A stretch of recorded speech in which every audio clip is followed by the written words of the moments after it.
Google සහ OpenAI සමාගම විසින් හඳුන්වා දී ඇති නවතම AI මාදිලි විශේෂයෙන්ම GPT-5 සහ Gemini 3 ශ්‍රේණි සැබවින්ම තාක්ෂණික ලෝකයේ විශාල පෙරළියක් සිදු කර තිබේ.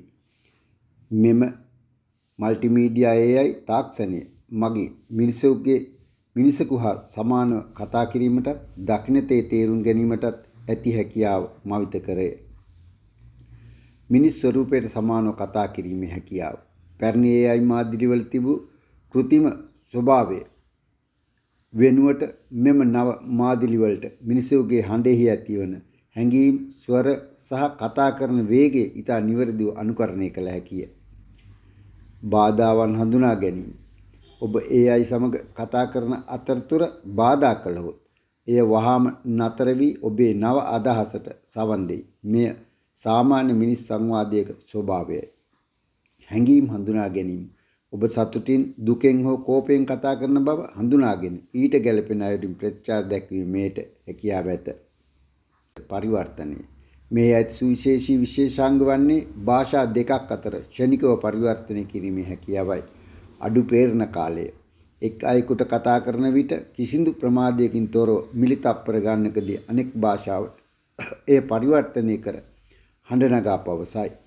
වචනයෙන් වචනයට පරිවර්තනය කරනවා වෙනුවට අදාළ වාක්‍යයේ අර්ථය සහ සංස්කෘතික පසුබිම තේරුම්ගෙන නිවැරදිව වචන භාවිතා කරයි. මේ ජාත්‍යන්තර ව්‍යාපාරික සාකච්ඡා සහ සංචාරක කටයුතු වලට විශාල සහයෝගයක් වේ.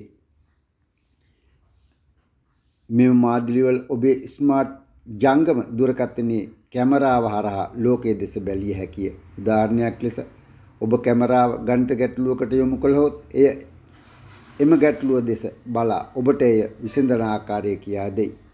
ඔබේ ඇඳුම සහ බලා ඊට ගැළපෙන විලාසිතා යෝජනා කිරීම හෝ ඔබ සින්න පරිසරය විස්තර කිරීම මේට හැකියාව ඇත. OpenAI විසින් මෑතකදී හඳුන්වා දුන් GPT රියල් ටයිම් ට්‍රාන්ස්ලේට් වැනි මාදිලි මගින් වෘත්තීය මට්ටමේ භාෂා පරිවර්තකයේ සේවය ලබාගත හැකිය. Google Gemini 3 series Google නවතම Gemini මාදිලි වීඩියෝ දර්ශන තත්කාලීන විශ්ලේෂණය කරමින් මිනිසාට සහාය වීමට විශේෂ දක්ෂතාවයක් දක්වයි.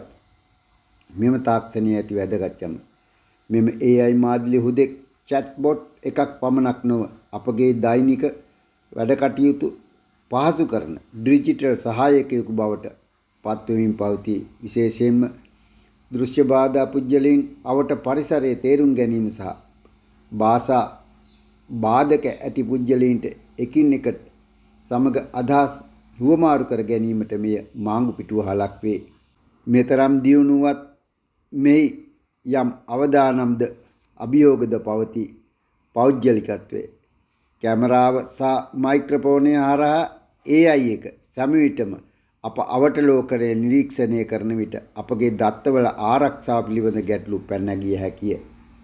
මිනිස් කන්ට හඬා හැසිරීම ඉතා නිවැරදිව අනුකරණය කළ හැකි නිසා වැරදි තොත්තුරු ප්‍රචාරය කිරීමට හෝ වංචා කිරීමට මෙය යොදා ගැනීමේ අවදානමක් පවතී.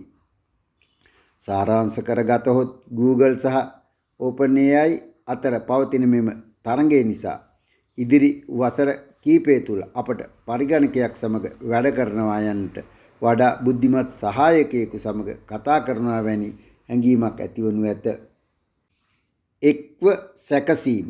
පැරණි AI වලදී ඔබේ හඬ මුල්ම පෙළ බවට පත්කර පසුව පිළිතුරු සකසා නැවතය හඬක් බවට පත් කරයි. නමුත් නව ක්‍රමයේ තුල AI එක ඔබේ හඬ එහි ඇති හැඟීම් සහ පසුබිම්ද ශබ්ද යන සියල්ල එකවර ඍජුව වටහා ගනී.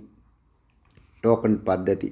රූප, ශබ්ද සහ අකුරු යන සියල්ල එකම භාෂාවකින් තේරුම් ගැනීමට AI එකට පුහුණුව ලබා දී ඇත. එබැවින් රූපයක් දෙස බලා ඒ ගැන වහාම කතා කිරීමට එයට හැකියාව ලැබේ. ප්‍රායෝගිකව භාවිතා කළ හැකි ආකාරය. ඔබ දෛනික ජීවිතයේදී මෙම තාක්ෂණය මෙලෙස යොදා ගත හැකිය. විදේශිකයන් සමග සංනිවේදනයේ ඔබ චීන හෝ ප්‍රංශ භාෂාව නොදන්නේ නම් ඔබේ දුරකථනය මැදින් තබාගෙන දෙදෙනාට තමන්ගේ මව් භාෂාවෙන් කතා කළ හැකිය. AI සහායකයා දෙදෙනාටම ක්ෂණිකව පරිවර්තනය කර දෙයි. වැඩබිමේදී සහාය. උදාහරණයක් ලෙස මෝටර රථයක එන්ජිමේ යම් කොටසක් ක්‍රියා නොකරන්නේ නම් කැමරාව දෙසට යොමු කර මෙහි ප්‍රශ්නය කුමක්ද කියා අසූ විට AI එම කොටස් හඳුනාගෙන පිළියම් පවසයි. අධ්‍යාපනයේ පොතක් ඇති රූප සටහනක් පෙන්වා මෙම රූපයෙන් කියවෙන්නේ කුමක්දයි කියා අසූ විට එය සජීව විස්තර කර දෙයි. ඔබ දැනගත යුතු සීමාවන්. මෙම තාක්ෂණයේ ඉතා දියුණුවත් තවමත් සැලකිලිමත් විය යුතු කරුණු තිබේ. සජීවී දත්ත. සමහර විට ඉතා අලුත් තොරතුරු උදාහරණ ලෙස අද උදෑසන සිදු වූ දෙයක් පිළිබඳව AI එක තවමත් යාවත්කාලීන වී නොතිබිය හැකිය. සංකීර්ණ උපදේශ. ඉතා වේගයෙන් හෝ අපැහැදිලි ලෙස කතා කරන විට පරිවර්තනවල සුළු දෝෂ ඇති විය හැක.